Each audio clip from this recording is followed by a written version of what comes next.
Hub ప్రారంభం. ఔత్సాహిక పారిశ్రామికవేత్తలను ప్రోత్సహిస్తామన్న CM Chandrababu. ఇంటికి ఒక పారిశ్రామికవేత్త లక్ష్యంగా కొత్త పిలుపు. ఆవిష్కరణలకు మెంటరింగ్ ఫండింగ్ తో పూర్తి. టీడీపీ ఎమ్మెల్యే కూనారవికి ఎమ్మెల్సీ బహిష్కృత. ఎమ్మెల్సీ దువ్వాడ మద్దతు. ప్రిన్సిపల్ సౌమ్య అంశాన్ని కావాలనే పెద్దది చేస్తున్నారని విమర్శ. కూనారవి వేధించినట్లు ఆధారాలున్నాయా అని సూటి ప్రశ్న. టెక్కలిలో కళింగ సామాజిక వర్గంపై దాడులు జరుగుతున్నాయని వ్యాఖ్య.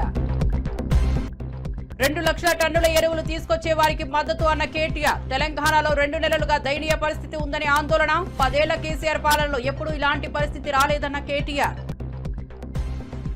సుప్రీంకోర్టు విధించిన గడువుతోనే సిబిఐ విచారణ నిలిచిపోయిందని ఆరోపణ. గడువు పొడిగిస్తేనే హత్య వెనుక పెద్ద కుట్ర బయటపడుతుందని వెల్లడి.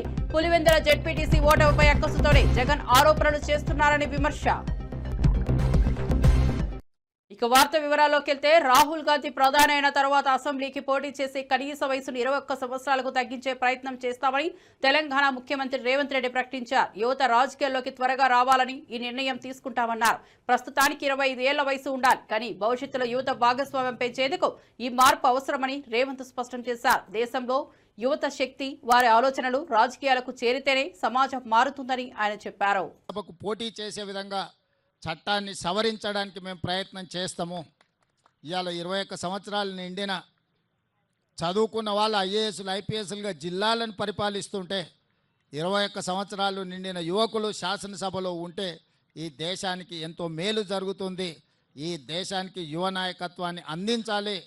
ఒకనాడు ఓటు హక్కు 21 సంవత్సరాలు ఉన్నప్పుడు ఎన్నికల్లో పోటీ చేయడానికి 25 సంవత్సరాల నిబంధన పెట్టిండ్రు. మరి ఈరోజు రాజీవ్ గాంధీ గారు ఓటు హక్కును 18 సంవత్సరాలకే తగ్గించినప్పుడు, 18 సంవత్సరాలు ఓటేయడానికి హక్కు ఉన్నప్పుడు శాసనసభకు పోటీ చేయడానికి 21 సంవత్సరాలను నిర్ణయిస్తే యువ నాయకత్వాన్ని రాష్ట్రాలకు దేశానికి అందించవచ్చు. పార్లమెంటులో 25 సంవత్సరాలు పోటీ నిబంధన ఉన్న శాసనసభలో 21 సంవత్సరాలకు తగ్గిస్తే తప్పకుండా యువతకు అవకాశాలు మెరుగవుతాయి.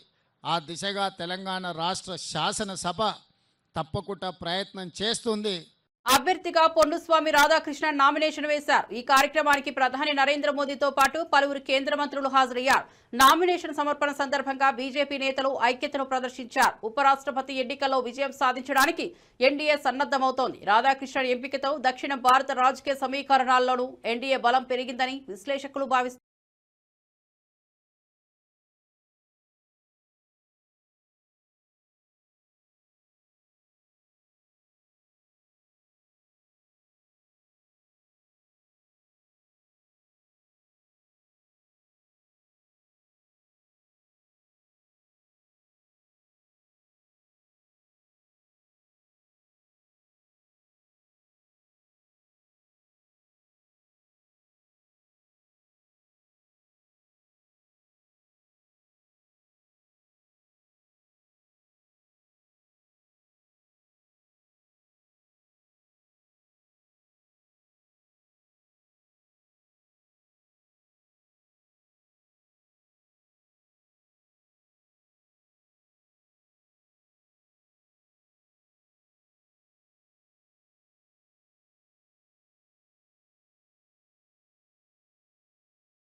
సౌమ్య బదిలీ అంశాన్ని కావాలనే రాద్ధాంతం చేస్తున్నారని దువ్వాడ ఆరోపించారు. కూనారవి మంత్రి రేసులో ఉండటంతోనే అచ్చెన్నాయుడు కుట్ర చేస్తున్నారని ఆయన విమర్శించారు. కూనారవి హింసించినట్లు ఎలాంటి ఆధారాలు ఉన్నాయో ప్రశ్నించారు. బదిలీ అంశంపై వాస్తవాలు సృష్టించి రాజకీయ లాభాలు పొందే ప్రయత్నం జరుగుతోందని ఆయన అన్నారు. ఇంత పెద్ద రచ్చ జరగటం, ఇందులో ఒక కేజీబీవీ స్కూల్కి సంబంధించినటువంటి ఒక ప్రిన్సిపల్ గారు సౌమ్య గారు, కలెక్టర్ గారు చేసినటువంటి ట్రాన్స్ఫర్ ఎందుకు ఇంత రప్చర్ అవుతుంది? అసలు ఇందులో మూల కారణాలు ఏంటి? అసలు ఇంత చేయవలసినటువంటి అవసరం ఏంటి?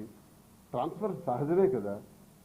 ఒక ఎంప్లాయీ జీవితంలో నేను ఉద్యోగిగా ఉండాలని నిర్ణయించుకున్న తర్వాత ట్రాన్స్ఫర్స్ కూడా సిద్ధపడతాడు కదా. అది ఎంప్లాయీకి బాగా తెలుసు కదా. మరి ఇక్కడ ఎందుకు ఇంత చర్చ జరుగుతుంది? ఇది ఎందుకు ఇంత పొలిటికల్ వార్లా ఎందుకు మారింది? ఆఖరికి పొలిటికల్ వార్ వెనకాల కులాల ప్రాధాన్యత కూడా ఎందుకు కనపడుతుంది? కులాల మీద దాడులు ఎందుకు కనబడుతున్నాయి? అసలు ఎవరెవరు ఏం చేయాలనుకుంటున్నారు, ఏం చేయబోతున్నారు, కథ ఎటు నడుస్తుంది? నేనైతే ఒక ఎమ్మెల్సీగా, ఒక తటస్థుడిగా, ఇప్పుడు నేను ఒక ఇండిపెండెంట్గా ఈ విషయాన్ని నేను పూర్తిగా పరిశీలిస్తే చాలా ఉంటాయి. ఈ కులాల పైన దాడులు జరుగుతున్నాయి. టెక్కల్ నియోజకవర్గంలో అదే జరుగుతుంది. ఒకే కులానికి చెందిన వాళ్ళు అటెండర్ నుంచి ఆర్డీఓ వరకు ఉన్నారు. అది మంత్రి కులానికి చెందిన వాళ్ళు. మిగతా కులాలన్నింటి మీద కూడా విపరీతంగా అరెస్టులు, కేసులు, జైళ్లు, బెదిరింపులు, స్కీమ్స్ రద్దు చేయడాలు, ఒక రకంగా ఒక నియంతృత్వ పాలన అక్కడ టెక్కల్లో జరుగుతుంది. అదే జిల్లాలో కూడా జరుగుతుంది. ఎక్కడ చూసినా అదే పరిస్థితి నడుస్తుంది. ఈరోజు ఇటువంటి టార్చర్కే మనం వెళ్ళాలనుకుంటే మరి సాక్షాత్తు మంత్రి అచ్చెన్నాయుడు కూడా నిన్న ఒక నిర్వాహకం చేశాడు. అగ్రికల్చర్ మినిస్టర్ కదా ఈయన పేషీలో జనరల్ మేనేజర్ పొజిషన్లో రాజ్మోహన్ గారు ఉన్నారు. ఈయన వీసీ అండ్ ఎండీకి ఒక లెటర్ పెట్టాడు. ఒక విచిత్రంగా ఈ లెటర్ నిన్నే వచ్చింది, చాలా ఆశ్చర్యంగా. ఈ లెటర్లో ఏంటంటే ఏదైతే మ్యానుఫ్యాక్చరర్స్ ఉంటారో, అంటే వైసీపీ కాలంలో సిఎంసి ద్వారా మనం ఏదైతే మెషినరీ అంటే వ్యవసాయ పనిముట్లు, యాంత్రికంగా వ్యవసాయం చేయడానికి కావాల్సినటువంటి పనిముట్లు సరఫరా చేసే కంపెనీలతో డైరెక్ట్గా నాకు లింక్ చెయ్యు, ఒమిషన్స్ కోసం, కమిషన్స్ కోసం అని మంత్రి ఓఎస్డి ప్రజరిస్తున్నాడు. ఎవరి మీద? రాజ్మోహన్ మీద, జనరల్ మేనేజర్ మీద ప్రజరిస్తున్నాడు. ఆ జనరల్ మేనేజర్ వీసీకి, ఎండీకి ఓ లెటర్ రాసి నాకింత ప్రజరిస్తున్నారు, కమిషన్స్ కోసం ప్రజరిస్తున్నారు, నేను మానసిక ఒత్తిడికి తట్టుకోలేక, ఇంకో ఆప్షన్ లేక, అవినీతి చేయలేక ఓఎస్డి తాలూకా మంత్రి తాలూకా ఎన్డీఏ తరపున ఉపరాష్ట్రపతి అభ్యర్థిగా సిపి రాధాకృష్ణన్ నామినేషన్ దాఖలు చేశారు. ప్రధాని నరేంద్ర మోదీ, రక్షణ మంత్రి రాజ్నాథ్ సింగ్, హోంమంత్రి అమిత్ షా, జేడీ నేత రాజీవ్ రంజన్ సింగ్ సమక్షంలో నామినేషన్ పత్రాలు సమర్పించారు. ఈ నామినేషన్ తో ఉపరాష్ట్రపతి ఎన్నికల వేడి మరింత పెరిగింది.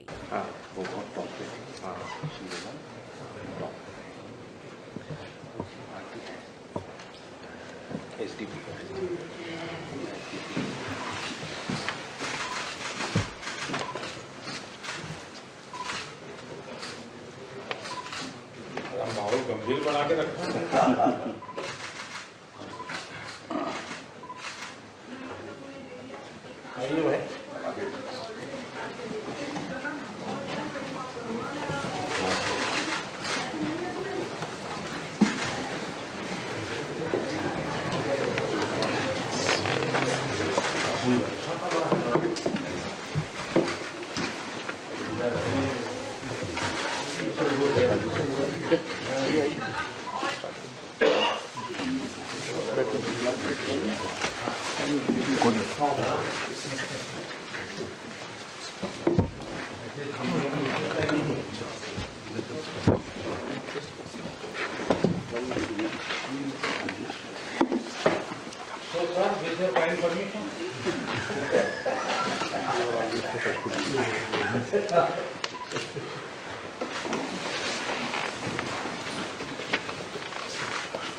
तो आप देख सकते हैं उपराष्ट्रपति चुनाव के पद के प्रत्याशी सीपी राधाकृष्णन इस वक्त पहुंचे हुए हैं। साथ में प्रधानमंत्री प्रस्तावक के तौर पर यहां पर हैं और एनडीए उम्मीदवार सीपी राधाकृष्णन के नामांकन की प्रक्रिया आप यहां पर देख रहे हैं।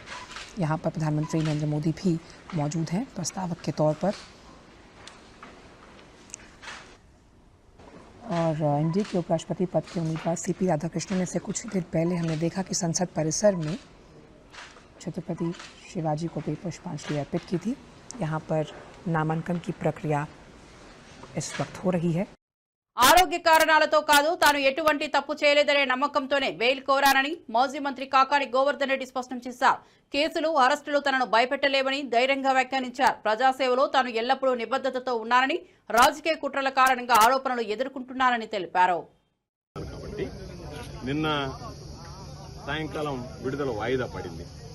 అయితే నిన్న పాపం నా కోసం జనం వచ్చారు.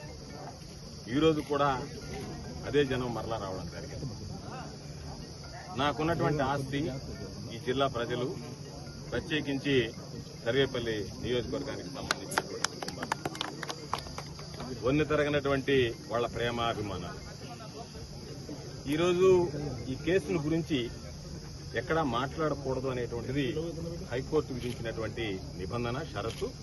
కాబట్టి ఆ షరతులకు లోబడి ఈరోజు ఈ హైకోర్టు మంజూరు చేసినటువంటి బెయిల్ విషయంలో నేను ఏది కూడా వ్యాఖ్యానించదలుచుకోలేదు. అయితే బహుశా నెల్లూరు జిల్లాకు సంబంధించి 2 సార్లు శాసనసభ్యుడిగా, ఒకసారి జిల్లా పరిషత్ చైర్మన్ గా, ఒకసారి మంత్రిగా పనిచేసినటువంటి వ్యక్తిని ఇన్ని రోజులు జైల్లో పెట్టడం అనేటువంటిది ఇది ప్రథమంగా జరిగింది. అంటే ఎక్కడ లేనటువంటి సాంప్రదాయాలని ఈరోజు కూటమి ప్రభుత్వం పరిచయం చేస్తుంది. అయితే ఈరోజు ఒక్కసారి ఆలోచన చేస్తే ఎంత బాధాకరమైనటువంటి విషయం అంటే, నాకు నవ్వాలనో ఏడవాలనో తెలియనటువంటి దుస్థితి. 6 కేసులు నా మీద సోషల్ మీడియాలో పెట్టారు. నేను అధికారంలో ఉన్నప్పుడు, మంత్రిగా ఉన్నప్పుడు నా మీద చేసినటువంటి విమర్శల మీద ఒక్కసారి కూడా నేను సోషల్ మీడియాలో కేసు పెట్టించినటువంటి దాఖలాలు లేవు. 6 కేసులు పెట్టారు.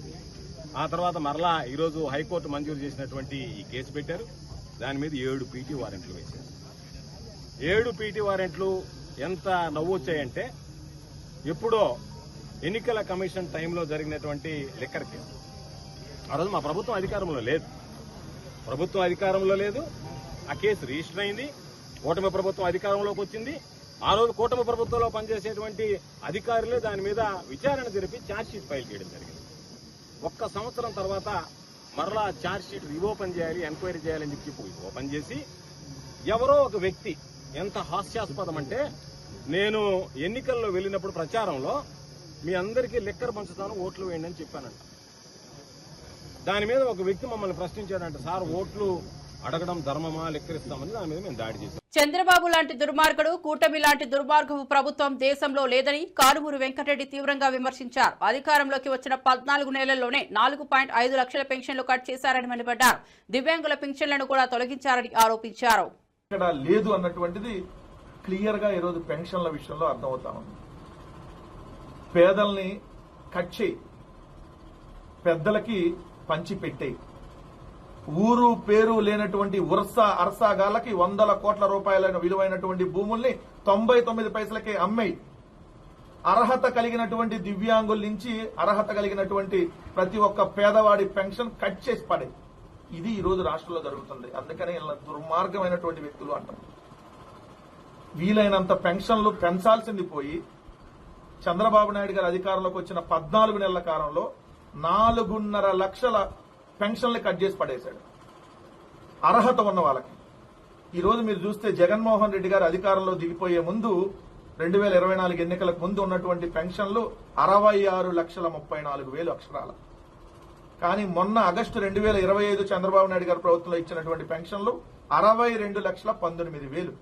అంటే 4.5 లక్షల పెన్షన్లు కేవలం 14 నెలల్లో కట్ చేసి పడేశాడు. మరీ ముఖ్యంగా చూస్తే ఈరోజు దివ్యాంగుల పరిస్థితి. దివ్యాంగులు ఈరోజు వాళ్ళ పెన్షన్లు చూడండి. మీరు ఇక్కడ చూస్తే శ్రీకాకుళం శ్రీ పొట్టి శ్రీరాములు నెల్లూరు జిల్లాలో 34 ఏళ్ల మద్దులూరి నాగరాజు చిన్నతనంలోనే ప్రమాదవశాత్తు పూరిగుడిసి దగ్ధమయ్యే ఘటనలో సగానికి పైగా శరీరం, కన్ను పూర్తిగా కాలిపోతే 15 ఏళ్లుగా దివ్యాంగులు పింఛను పొందుతున్నాడు. ఈ రోజు అర్హత లేదని చెప్పి తీసి పడేశారు. ఇక్కడ అనంతపురంలోని ప్రభాకర్ స్ట్రీట్ లో ఉన్న వేలూరు ధీరజ్ వెంకటనాథ్ పుట్టుకతోనే బుద్ధిమాంద్యంతో బాధపడతా ఉన్నాడు, నడవలేని స్థితి. అతను పెన్షన్ తీసి పడేశారు. పక్షవాతం ఉన్నా కూడా పెన్షన్ ఉన్నటువంటి పెన్షన్ ని తొలగించినటువంటి పరిస్థితి. ఈయన కూర్చోలేడు, లేవలేడు, మాట్లాడలేడు. అన్నమయ్య జిల్లా కురబాలకోట మండలం దాదంవారిపల్లికి చెందినటువంటి జయరామరెడ్డి, ఈయన పెన్షన్ కట్ చేసి పడేశారు. ఇక్కడ చూస్తే గుంటూరు జిల్లాలో దివ్యాంగుల పెన్షన్లు 23,459 ఉంటే 2,489 మంది తీసి అవతలేశాడు. పల్నాడు జిల్లాలో దివ్యాంగులు 35,000 పెన్షన్లు అందుతుంటే 3,300 తీసి అవతలేశారు. నెల్లూరు జిల్లాలో 4,215 దివ్యాంగుల పెన్షన్లు మొన్న ఆగస్టులో తీసి అవతల పడేశారు. ఇలా ప్రతి జిల్లాలో చూసుకుంటే ఇదే పరిస్థితి. చంద్రబాబు నాయుడు గారు ఎన్నికల్లో అధికారంలోకి వచ్చే ముందు చెప్పినటువంటి మాటలేంటి? ఇప్పుడున్నటువంటి పెన్షన్లు ఇంకా పెంచుతా, 66 లక్షల కంటే పెంచుతా, అలానే ఎస్సీ, ఎస్టీ, బీసీ మైనార్టీలకి 50 సంవత్సరాలు దాటితేనే నేను పెన్షన్ ఇస్తా అన్నాడు. ఒక్కటంటే ఒక్క కూడా కొత్త పెన్షన్ ఇవ్వాల. జగన్మోహన్ రెడ్డి గారు జనవరి 2024 వరకు కొత్త పెన్షన్లు 2024 జనవరి వరకు ఇచ్చారు. తర్వాత జనవరి విశాఖ ఉక్కు ప్లాంట్ ను ప్రైవేటిజం చేయడానికి తీసుకున్న నిర్ణయాన్ని వెంటనే రద్దు చేయాలని పూడూరు గౌతమ్ డిమాండ్ చేశారు. ప్లాంటుకు గనులు కేటాయించాలని, సెయిల్లో విశాఖ ఉక్కు విలీనం జరిగేలా చర్యలు తీసుకోవాలని ఆయన కోరారు. ఉక్కు పరిశ్రమ కొనసాగితేనే వేలాది కుటుంబాలు బ్రతుకుతాయని చెప్పారు. పులిల్లాగా మీరు మేకతోలు కప్పుకుని చంద్రబాబు నాయుడు గారు, పవన్ కళ్యాణ్ గారు మీరు ఎన్నికల సమయంలో స్టీల్ ప్లాంట్ ఏరియాల్లో గాజువాక దగ్గరికి వెళ్ళి ఎన్నికల వాగ్దానాల విషయంలో ఇది ఎటువంటి పరిస్థితుల్లో ప్రైవేటైజ్ చేయనన్నారు. ఎన్నికలు అయిపోయి మెజారిటీ వచ్చింది, మేకతోలు తీశారు. కార్మికుల్ని భక్షించేటువంటి పద్ధతిలో ఇవాళ మీరు తీసుకునే నిర్ణయం ఉంది. అందుకే చెప్తున్నాం, పవన్ కళ్యాణ్ గారు మీరు చంద్రబాబు నాయుడు గారిని మేల్కొల్పండి, ఇద్దరు కలిసి వెళ్ళండి మీ ప్రభుత్వాన్ని. ఇవాళ ఇద్దరు ఇళ్ళుంటే బీజేపీ వాళ్ళు ఎక్కడున్నారో ఎవరికి కనపట్ల. 32 విభాగాల్లో ఏవైతే ప్రైవేటైజ్ చేయడానికి టెండర్లు పిలిచారో వీటన్నిటినీ రద్దు చేయండి. అదే పద్ధతిలో బ్యాంకులకు కట్టవలసినటువంటి ఏవైతే ఉన్నాయో వాటన్నిటినీ కూడా, అప్పులు ఏవైతే ఉన్నాయో వాటిని ఈక్విటీల కింద మార్చాలి అని కూడా అడుగుతున్నాం. అదే పద్ధతిలో స్టీల్ ప్లాంట్కి సంబంధించి 14% స్టీల్ ప్లాంట్ చెల్లించాల్సినటువంటి పరిగణలో తీసుకోవాలన్నా అది ఈక్విటీల్లో మార్చాలనేది కూడా చెప్తున్నాం. అదేవిధంగా దీనికి సంబంధించి కేంద్ర ప్రభుత్వం దగ్గర ఉండేటువంటి ఎమ్మెల్యేలందరూ కూడా కేంద్ర ప్రభుత్వం గనులు కేటాయించమనేటువంటిది అడగాలి. గనులు కేటాయించినట్లయితే ఆటోమేటిక్గా మనకి ఈజీగా ప్రయాణం చేస్తాం, లాభాలు వాటిలోకి వస్తాం. అదే పద్ధతిలో సెయిల్కి సంబంధించిన 200 ఏళ్లకి సరిపడా ముడి సరుకునేటువంటి సెయిల్లో ఈ విశాఖ ఉక్కుని మెర్జి చేయవలసిందిగా కూడా కోరుతున్నాం. 75% మాత్రమే ఇస్తున్నారు.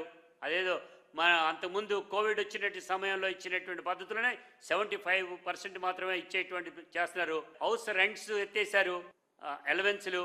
అదే పద్ధతిలో ఎల్టీసీలు అని అంటాం, వాటికి సంబంధించి కోత పెట్టేశారు.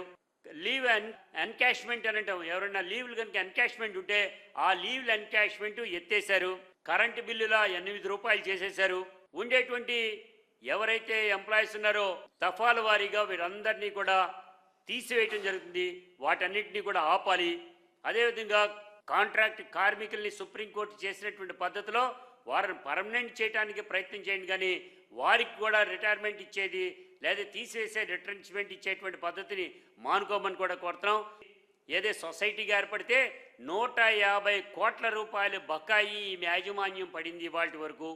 వీటన్నిటిని కూడా ఇప్పించాలని, యూనియన్లో తిరిగేటువంటి యూనియన్ లీడర్స్ ఎవరైతే ఉన్నారో ఇది భారతదేశంలోనూ ఆంధ్రప్రదేశ్లోనూ కూడా స్వతంత్రం తర్వాత మనకు కల్పించినటువంటి కార్మికులు కల్పించినటువంటి హక్కు. యూనియన్ లీడర్ ప్లాంట్లో అన్ని చోట్ల కూడా తిరిగేటువంటి ఉంటుంది.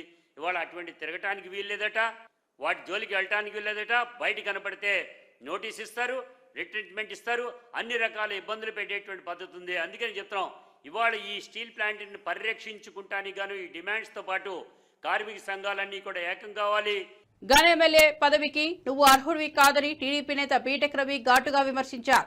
నువ్వు పులివెందుల ఎమ్మెల్యేగా రాజీనామా చేస్తే నా భార్య జెడ్పీటీసీగా రాజీనామా చేస్తుందని సవాల్ విసిరారు.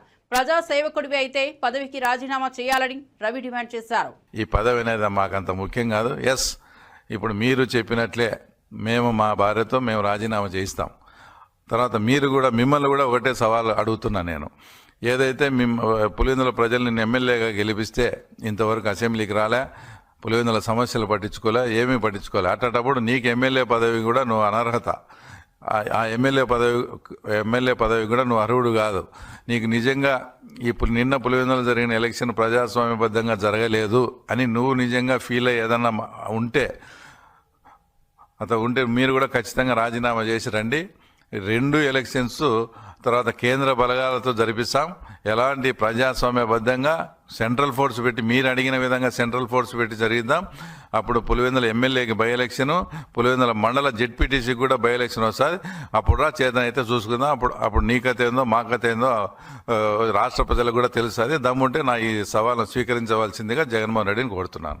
తప్పు అని తెలంగాణ బీజేపీ అధ్యక్షుడు రామచంద్రరావు వ్యాఖ్యానించారు.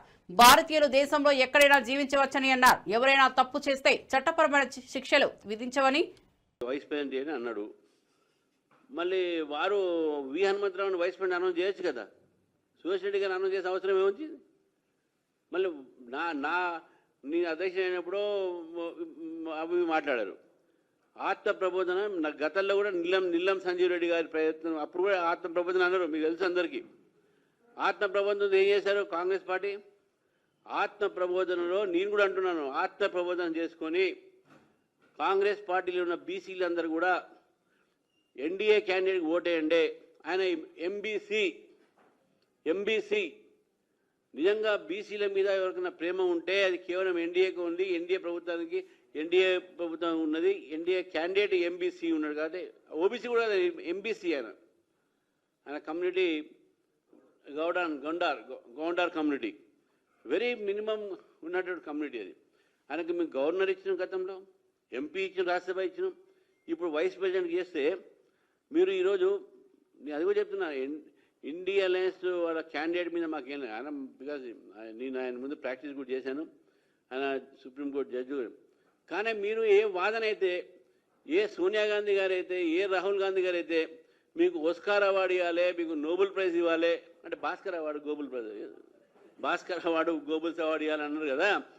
మరి అది మీరు అన్న తర్వాత కూడా మీరు ఓబీసీని ఎందుకు పెట్టలేదంటే వి హనుమంతరావు గారిని పెట్టేదంటే వైస్ ప్రెసిడెంట్గా, అప్పుడు ఆత్మ ప్రబోధన వస్తుంది.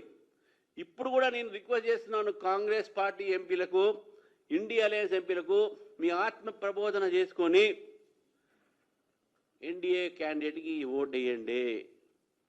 అప్పుడే అసలైన బీసీలకు న్యాయం జరుగుతుంది. కాంగ్రెస్ పార్టీ బీసీల న్యాయం పేరు మీద ఓట్లు తీసుకుంటుంది కానీ బీసీలకు న్యాయం చేయదు. ఇది స్పష్టంగా ఈరోజు మీ రిజర్వేషన్లు ప్రూవ్ అయినాయి, మీ క్యాండిడేట్ ప్రూవ్ అయింది.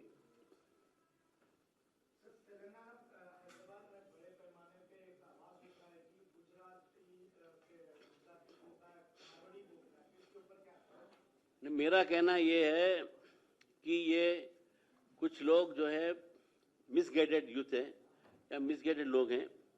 भारत देश सबका है. भारत देश में कोई भी कहीं भी रह सकते हैं, कहीं भी जी सकते हैं, कहीं भी बच सकते हैं. బీసీల మీద నిజంగా ప్రేమ ఉంటే ఉపరాష్ట్రపతి అభ్యర్థిగా బీసీ వర్గానికి చెందిన వారిని పెట్టాలన్న కేటీఆర్ విమర్శించారు. కాంగ్రెస్ పార్టీ దొంగ డ్రామాలు చేస్తోందని ధ్వజమెత్తారు. కాంగ్రెస్ బీజేపీ రెండు పార్టీలు తెలంగాణను దోచుకున్నవేనని తీవ్రంగా వ్యాఖ్యానించారు. తమకు ఢిల్లీలో ఎవరూ బాసులు లేరని, మేము ఏ కూటమిలోనూ లేమని స్పష్టం చేశారు. తెలంగాణ ప్రజలే మా బాసులని కేటీఆర్ గట్టిగా తెలిపారు. తెలంగాణ ప్రజల ఆకాంక్షలకే తాము కట్టుబడి ఉన్నామని చెప్పారు. కేటీఆర్ వ్యాఖ్యలతో కాంగ్రెస్ బీజేపీ నాయకుల వ్యూహాలపై చర్చలు వేడెక్కాయి. మరి అట్లాంటి థర్డ్ క్లాస్ ముఖ్యమంత్రి, థర్డ్ క్లాస్ పార్టీ పెట్టిన అభ్యర్థిని మేము సమర్థిస్తారని మీరు ఎట్లా అనుకుంటారు? నాకు అర్థం కాదు. ఇంకోటి, ఇవాళ జరుగుతున్నది ఏంటంటే ఒక డ్రామా. ఉపరాష్ట్రపతి ఎన్నికల విషయంలో డ్రామా. నిన్న మొన్నటిదాకా ఏమన్నారు ఇదే రేవంత్ రెడ్డి గారు, బీసీల విషయంలో మా పార్టీ చాలా చిత్తశుద్ధిగా ఉన్నది, బలహీన వర్గాల విషయంలో మేము ఢిల్లీ దాకా కొట్లాడతాం, అవసరమైతే అంతరిక్షం దాకా పోయి కొట్లాడతాం అన్నాడు. మరి ఒక బీసీ అభ్యర్థిని ఎందుకు పెట్టలే? అంత ప్రేమ ఉంటే తెలంగాణ నుంచి ఒక బీసీ అభ్యర్థి దొరకలేదు, ఒక కంచయ్య గారిని పెట్టేది ఉండే. తెలంగాణ నుంచి ఒక బీసీ అభ్యర్థిని పెట్టి ఇగో ఇది మా చిత్తశుద్ధి అని చెప్పుకునేది ఉండే. అంటే బీసీల మీద ప్రేమ మాత్రం నోట్లోనే ఉంటుంది. మళ్ళీ ఎన్నికలు నిలబెట్టే టైంకి వచ్చే వరకు మాత్రం బీసీలు కనబడరు మీకు. అట్లాంటి మీ మాటలు మేము నమ్మాలి, మీ మాటలు నమ్మి మళ్ళీ మీ వెనక నిలబడాలి. నేను అడుగుతా ఉన్నామ్మా, మీరేమైనా మెహర్బాన్ చేస్తుంటారా మాకు? మేము సర్వస్వతంత్రమైన పార్టీ. మేము డెఫినెట్గా ఎన్డీఏలో లేము, ఇండియాలో లేము. మేము మా మోడీ మా బాస్ కాదు, రాహుల్ గాంధీ మా బాస్ కాదు. తెలంగాణ ప్రజలు మా బాసులు. వాళ్ళ ఆలోచనకు అనుగుణంగా, వాళ్ళ అభిప్రాయానికి అనుగుణంగా మన నిర్ణయం ఉంటుంది. ఇక్కడ ఒకటి మాత్రం వాస్తవం, రెండు పార్టీలు దొందు దొండేనండి. కాంగ్రెస్ బీజేపీ రెండు కూడా దొందు దొందే. తెలంగాణను ఇద్దరు కూడా ముంచినోళ్లే. 11 ఏళ్లు బీజేపీ ఏం చేయలే, 2 సంవత్సరాలు 20 నెలలుగా కాంగ్రెస్ ఏమీ చేయలే, ఇచ్చిన ఒక్క మాట నిలబెట్టుకోలే. ఆ ఇద్దరు అభ్యర్థులను మేము అంత సీరియస్ గా తీసుకోవాల్సిన ఆలోచన ఉంటుందని నేనైతే వ్యక్తిగతంగా అనుకోను. కానీ పార్టీగా, ఎందుకంటే నా ఒక్కడ అభిప్రాయం పార్టీ అభిప్రాయం కాదు, పార్టీగా మేము కూర్చుని ఆలోచించి డెఫినెట్ గా మా ఎమ్మెల్యేలు ఉన్నారు, మా ఎంపీలు ఉన్నారు, మా ఎమ్మెల్సీలు ఉన్నారు, మా ఇన్ఛార్జీలు ఉన్నారు, మా స్టేట్ కమిటీ ఉంది. అందరం అవసరమైతే పెద్దలు కేసీఆర్ గారితో మా అభిప్రాయాలు చెప్పి ఒక పార్టీగా నిర్ణయం తీసుకుంటాం. వ్యక్తిగతంగా నేను అనుకోవడం మాత్రం రెండు కూడా దొందు దొందే. కాంగ్రెస్ బీజేపీ రెండు దొందు దొందే. రెండు తెలంగాణకు పనికొచ్చే పార్టీలు కాదు, రెండు ఢిల్లీ పార్టీలే. వాటిని పట్టించుకోవాల్సిన అవసరం కానీ, వాటి రాజకీయం గురించి ఆలోచించాల్సిన అవసరం కానీ లేదు అనేది వ్యక్తిగతంగా నా అభిప్రాయం. వ్యక్తిగతంగా మీ దగ్గర ఒక మంచి ఆలోచన ఉందా? దాన్ని ఆచరణలో పెట్టి విజయవంతం చేయాలని చూస్తున్నారా? అయితే ఆంధ్రప్రదేశ్ మీకు సరైన వేదికగా నిలుస్తుందని ముఖ్యమంత్రి చంద్రబాబు యువతకు భరోసా ఇచ్చారు.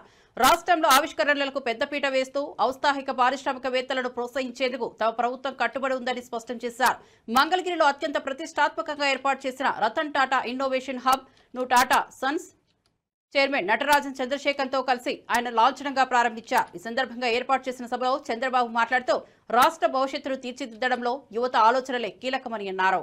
Just now I heard so many people, their messages, their views, everything. This idea, how it came, I have to explain. Recently, Ratan Tata ji was expired. He passed away. Generally, any small politician will die, all leaders will go. Great contributors for this nation, if he is an industrialist, only industrialist will go there. Then I thought we have to pay respects and also we have to honor what he has done for this great nation. That is the spirit all the way I went to Mumbai. And Government of India also, Amit Shah ji has come. Both Government of India and Government of Andhra Pradesh believes very strongly, if you create wealth creation, then only we can eradicate poverty. Otherwise, it will be a vicious circle. In the journey, I thought how to use this brand. I am also having my own this thing. He was a great man. I know him very well. I worked with him, all new innovative ideas. And also if you see him, the simplicity. I can say very clearly that is the culture of Tata. Very simple, honest to the core. Always I used to say, even with honest way, you can start a company, you can create an empire. That is how Ratan Tata has done. Without any doubt, today I am proud of him. He is a son of this great country. I really respect all his efforts. I met so many occasions. Simple man, high thinking, and also always he want to do something for this great nation. ముగించే ముందు headlines మరోసారి చూద్దాం. మంగళగిరిలో Ratan Tata innovation hub ప్రారంభం. ఔత్సాహిక పారిశ్రామికవేత్తలను ప్రోత్సహిస్తామన్న CM Chandrababu. ఇంటికి ఒక పారిశ్రామికవేత్త లక్ష్యంగా కొత్త పిలుపు. ఆవిష్కరణలకు మెంటరింగ్ ఫండింగ్ తో పూర్తి. టీడీపీ ఎమ్మెల్యే కూనారవికి ఎమ్మెల్సీ బహిష్కృత ఎమ్మెల్సీ దువ్వాడ మద్దతు. ప్రిన్సిపల్ సౌమ్య అంశాన్ని కావాలనే పెద్దది చేస్తున్నారని విమర్శ. కూనారవి వేధించినట్లు ఆధారాలున్నాయా అని సూటి ప్రశ్న. టెక్కలిలో కళింగ సామాజిక వర్గంపై దాడులు జరుగుతున్నాయని వ్యాఖ్య. 2 లక్షల టన్నుల ఎరువులు తీసుకొచ్చే వారికి మద్దతు అన్న కేటీఆర్. తెలంగాణలో 2 నెలలుగా దయనీయ పరిస్థితి ఉందని ఆందోళన. 10 ఏళ్ల కేసీఆర్ పాలనలో ఎప్పుడూ ఇలాంటి పరిస్థితి రాలేదన్న కేటీఆర్. సుప్రీంకోర్టు విధించిన గడువుతోనే సిబిఐ విచారణ నిలిచిపోయిందని ఆరోపణ. గడువు పొడిగిస్తేనే హత్య వెనుక పెద్ద కుట్ర బయటపడుతుందని వెల్లడి. పులివెందుల జెడ్పీటీసీ ఓటమిపై అక్కసుతోనే జగన్ ఆరోపణలు చేస్తున్నారని విమర్శ. మరిన్ని అప్డేట్స్ కోసం చూస్తూనే ఉండండి జే న్యూస్.